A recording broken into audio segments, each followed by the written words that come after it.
Hey guys, welcome back to the channel. So what we're going to be talking about is something a little interesting that you don't see with video games nowadays. And it's a piece of technology that would be probably considered oddware. But this was like a thing, this is like a little thing that before you had video games with downloadable content nowadays with like modern consoles. With your typical Xbox and PlayStation console games that got online downloadable content. Before that, Sega did something interesting, which we're going to backtrack to late 1993, early 1994, of course. While during the development of Sonic 3, if you read that it was supposed to have Knuckles as a playable character, and it was supposed to have some additional six zones. But due to the hardware constraints and due to the cartridge's limitation of the cartridge, Sega kind of had to make two separate games, which we're mainly going to be talking about Sonic and Knuckles, which is basically a follow-up of Sonic 3.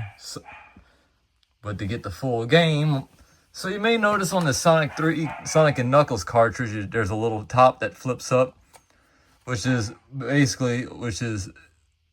the only game that mainly uses Sega's lock-on technology, which, if you wanted to play the full complete Sonic 3 game, you can just pop into Sonic 3, or if you want to play Sonic 2 with Knuckles, you just pop in Sonic 2 and I believe you pop in Sonic 1,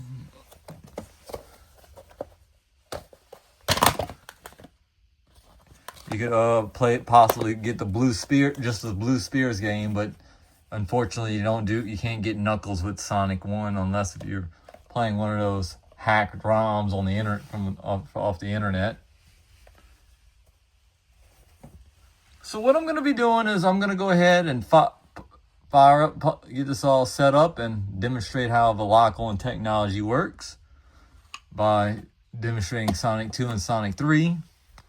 So with that being said, let me go ahead and get the Genesis all hooked up, and I'll see you in the next clip. Alright, before we fire up Sonic and Knuckles, I'm going to show you what Sonic 3 is without the Sonic and Knuckles locked on. So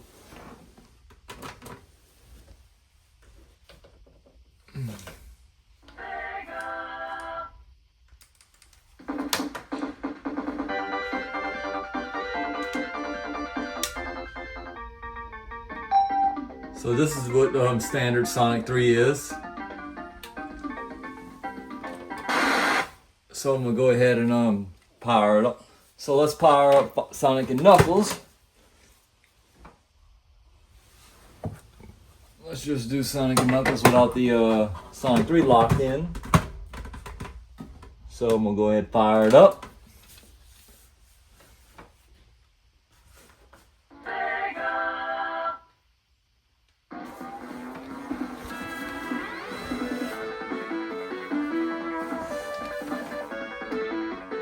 See, on Sonic and Knuckles, you get an option of playing as either Sonic or Knuckles.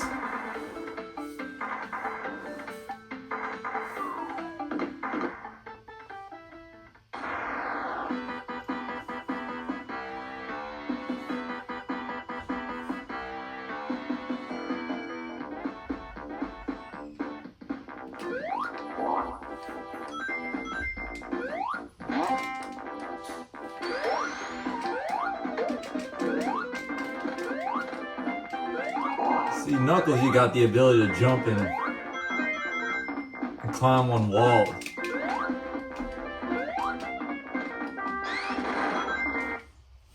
So, let's go ahead and show you what Sonic 3 locked in. So here's Sonic. So we're gonna go ahead and lock her in. Let's go ahead and fire it up.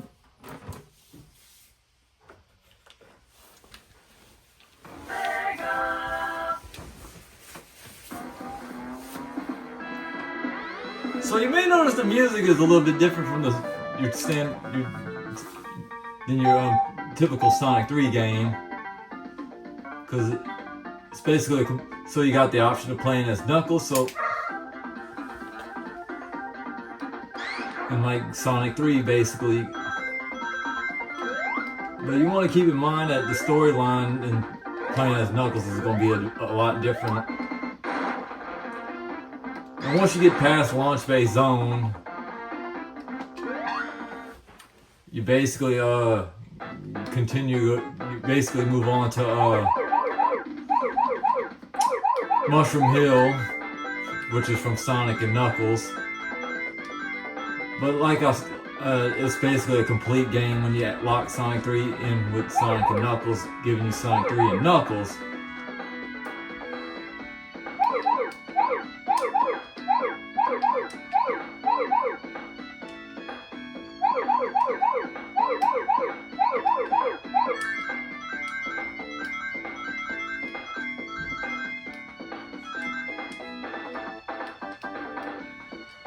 And plus I'm going to demonstrate the special stage, because you do get blue spears on the if you put in a different Sonic game.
So even though that's going to be too long of a gameplay, so let's go ahead and play Sonic 2 with the Sonic and Knuckles locked in.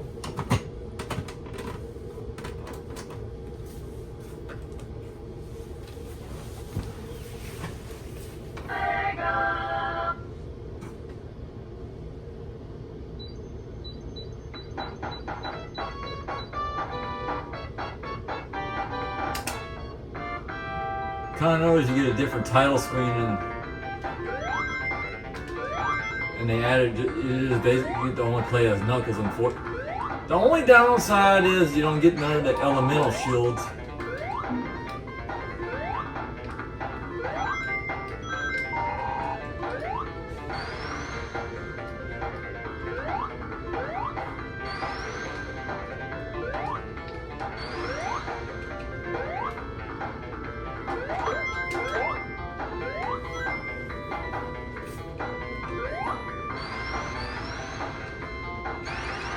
Oh, there we go. You can do spin dash.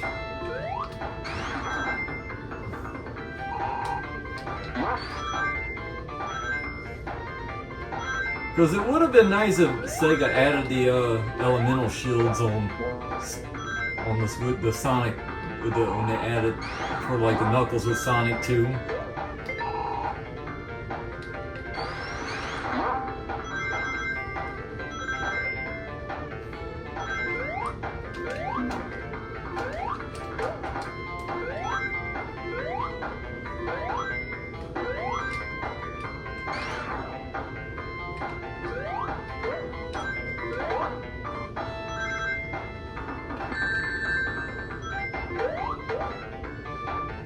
Yeah, I'm a bit rusty playing with Knuckles.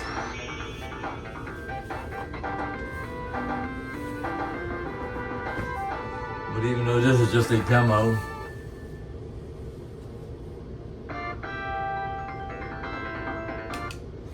So yeah, let's see if we could try and pop in Sonic 1. Let's see if we can get the Blue Spear, just the Blue Spears game.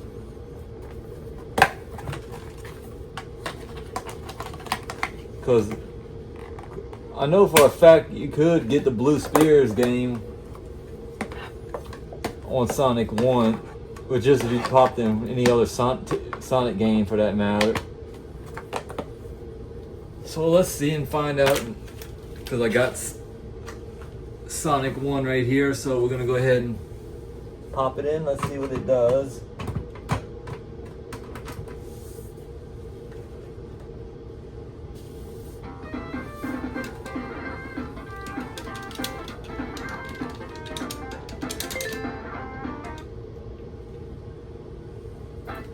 Well, what do you know?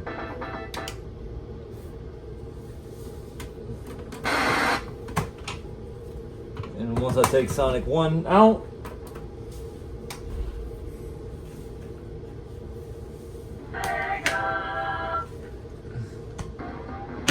and you still got your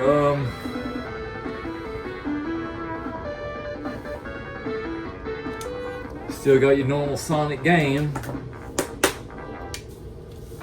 So yeah, that's the Sega lock-on technology for you. So hope you guys enjoyed this video, which it's kind of interesting how you can put two games together to make one whole game. But although at the time Sega could have did offered a Sonic 3 on Sega CD make a Sega CD option at the time, if they had the money to, when they were developing Sonic 3 for the next major Sonic game at the time. So that's all for now. Hope you guys enjoyed the video, and thanks for watching.